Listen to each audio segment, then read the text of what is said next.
जय हिंद दोस्तों। जैसा कि मैं आपका भाई, आपका सेवक, ऑल इंडिया मजलिस इत्तेहादुल मुस्लिमीन महानगर अध्यक्ष गाज़ियाबाद, बैरिस्टर असदुद्दीन ओवैसी साहब का छोटा सा सिपाही। पिछली वीडियो में भी मैंने आपसे कहा था कि देश को अगर मजबूत करना है, देश के लोगों को ताकत देना है, तो भ्रष्टाचार मुक्त समाज का होना अति आवश्यक है। क्योंकि जब तक भ्रष्टाचार की जड़ को समाप्त नहीं किया जाता, तब तक आप बेहतर दिनचर्या नहीं रख सकते, तब तक आप देश के मूलभूत आधार की संरचना जो है उसे मजबूत नहीं कर सकते। जैसा कि आपने आज अखबार में पढ़ा भी होगा, कल रात को ही मुकदमा दर्ज हुआ है। एक एसडीएम महोदय और कानूनगो, लेखपाल सबने मिलकर लगभग 25 बीघे जमीन को अपने रिश्तेदार, अपने नातेदार के नाम सरकारी जमीन का बंदरबाट करने का काम किया। वो तो मैं सैल्यूट करता हूँ जिला अधिकारी महोदय का कि उन्होंने संज्ञान में लेते हुए जांच कराई और जांच में दोषी पाए जाने के बाद इन तमाम अधिकारी समेत 19 लोगों पे मुकदमा दर्ज हुआ। लेकिन क्या इस मुकदमे के दर्ज होने से पहले जो घटनाएं घटी, क्या मैं जानना चाहूँगा और हिंदुस्तान जानना चाहता है कि वो एसडीएम महोदय जिस जिले में भी रहे होंगे, क्या वहाँ भ्रष्टाचार नहीं हुआ हो? हृदय विदारक घटना घटती है। बिहार से जो बसें चल के आती है उत्तर प्रदेश को पार करते हुए दिल्ली के लिए, बस की परमिटें नहीं है। परिवहन विभाग क्या कर रहा होता है? कैसे धड़ल्ले से ये गाड़ियां दौड़ती है सड़कों पर? यहां भी भ्रष्टाचार की बू नजर आती है। भ्रष्टाचार अगर नहीं होता तो वो बसें नहीं आ रही होती दिल्ली की ओर, और न ही उसमें से जो असमय 18 लोगों की मृत्यु हुई है। और उसमें खासकर मेरा लगाव रहा है शिवहर लोकसभा से। शिवहर लोकसभा में फेनहारा जो क्षेत्र है, उस फेनहारा में हमने जाके भाषण भी देने का काम किया था, स्पीच भी दिया था।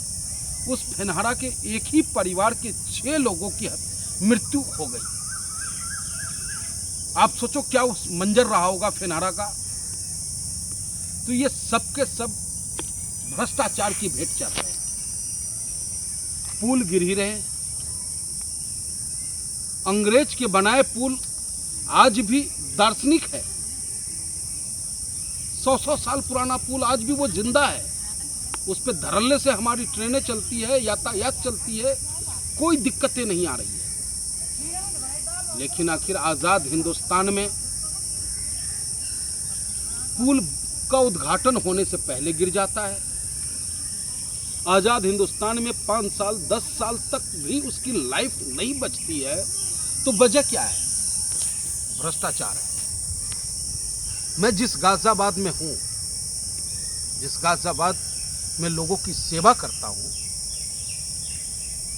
कभी कभी सोच करके रातों की नींद नहीं आती है दोस्तों। क्योंकि इस गाज़ियाबाद में जो नई बस्तियाँ बसती है,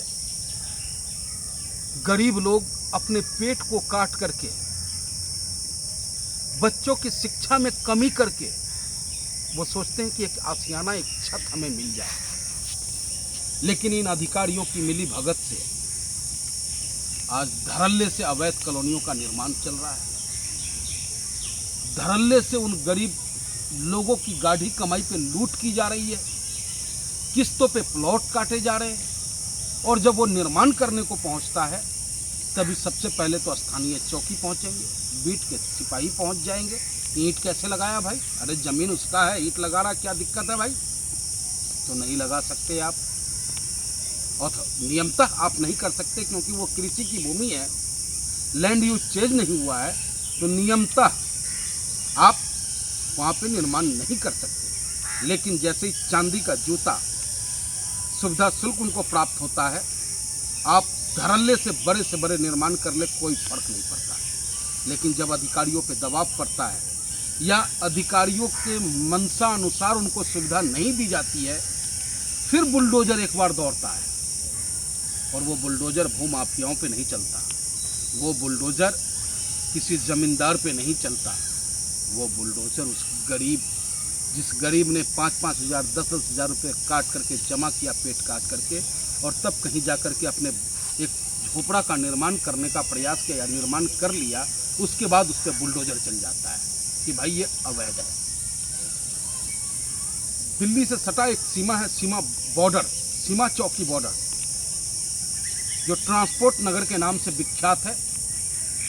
लेकिन आज आप ट्रांसपोर्ट नगर में आ जाओ, क्या जीडीए के अधिकारियों को यह नज़र नहीं आता?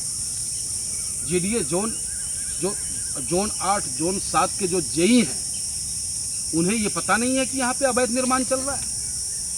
क्या स्थानीय प्रशासन को नहीं पता है? लेकिन धड़ल्ले से अवैध निर्माण चल रहा है। जो ट्रांसपोर्ट नगर था आज वो इंडस्ट्रीज में तब्दील है, जो ट्रांसपोर्ट नगर था आज वो आवासीय क्षेत्र के रूप में तब्दील होता हुआ नजर आ रहा है। और ये सब के सब अधिकारियों की भ्रष्टाचारी की वजह से हो रहा है। कल को मान लो सरकार की नजरें पड़ती है और उस पर बुलडोजर चलता है, तो दोषी कौन? जिस गरीब ने वहाँ मकान बनाया, जिन लोगों ने अपनी फैक्ट्रियाँ डाली, फिर अधिकारी साफ होकर निकलता है। तो मेरी लड़ाई भ्रष्टाचार के खिलाफ है। मैं अनुरोध करूंगा देश के प्रधानमंत्री आदरणीय नरेंद्र मोदी जी से कि भ्रष्टाचार को समाप्त करने के लिए, जैसे अटल जी ने कहा था कि जीने के ऊपर छत से झाड़ू लगाना होगा, वही प्रक्रिया पुनः आपको चालू करना होगा। क्योंकि भ्रष्टाचार के 3 यार हैं: अफसरशाही, नेता और सरकार। ये तीनों मिलकर के भ्रष्टाचार को जन्म देते हैं।